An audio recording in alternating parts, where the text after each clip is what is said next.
నెల్లూరు జిల్లా కావలిలో MLA Venkata Krishna Reddy CM సహాయ నిధి చెక్కులను పంపిణీ చేశారు. 12 మంది లబ్ధిదారులకు 10,77,188 రూపాయల సీఎం సహాయ చెక్కులను అందజేశారు.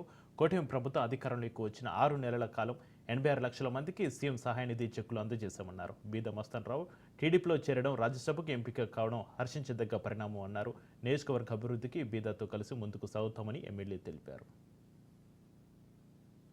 అవసరాలని తీర్చుకుంటూ ఎన్నో పథకాలని ప్రవేశపెడుతూ నిరంతరం ప్రజల కోసం తప్పిస్తున్న శ్రీ నారా చంద్రబాబు నాయుడు గారి ఆలోచనల మేరకు గత ప్రభుత్వ హయాంలో 5 సంవత్సరాల కాలంలో ఎంతో మంది ప్రైవేటు వ్యక్తుల యొక్క ఆస్తులు అన్యాక్రాంతం కాబట్టాయి. అదేవిధంగా ల్యాండ్ టైటిలింగ్ యాక్ట్ తీసుకురావాలన్న ఒక దురుద్దేశంతో ఆస్తులన్నింటినీ కూడా రీసర్వే రూపంలో ఎంజాయ్మెంట్ చేసుకున్నటువంటి వాటికే పట్టాలిస్తూ ప్రతి ఒక్క రైతుకి శోభకు గురి చేసినటువంటి పరిస్థితులను ఈ రాష్ట్ర ప్రభుత్వం చూసిన తర్వాత రాష్ట్ర వ్యాప్తంగా ఈ నెల 6వ తేదీ నుంచి జనవరి 8వ తేదీ వరకు కూడా రెవెన్యూ సదస్సులు నిర్వహిస్తున్నారు.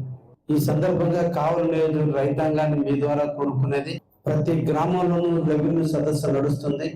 ఉదయం 10 గంటల నుంచి సాయంత్రం 5 గంటల వరకు ఎంఆర్ఓ మొదలుకొని కింద ఉన్నటువంటి బిఆర్ఓ వరకు కూడా అందరూ కూడా మీ గ్రామంలో సందర్శించి మీ గ్రామ సమస్యలు పరిష్కరించేందుకు మీ గ్రామంలోనే ఉంటున్నారు. ఎవరి యొక్క వ్యక్తిగత రెవెన్యూ సమస్యలు ఏవైతే ఉన్నాయో వాటన్నిటినీ కూడా కూలంకషంగా చర్చించి వారికి అర్జీ రూపంలో ఇచ్చి రసీదు తీసుకోమని చెప్పి ఈ సందర్భంగా కావలి నియోజకవర్గ ప్రజానికాన్ని కోరుకుంటున్నాను.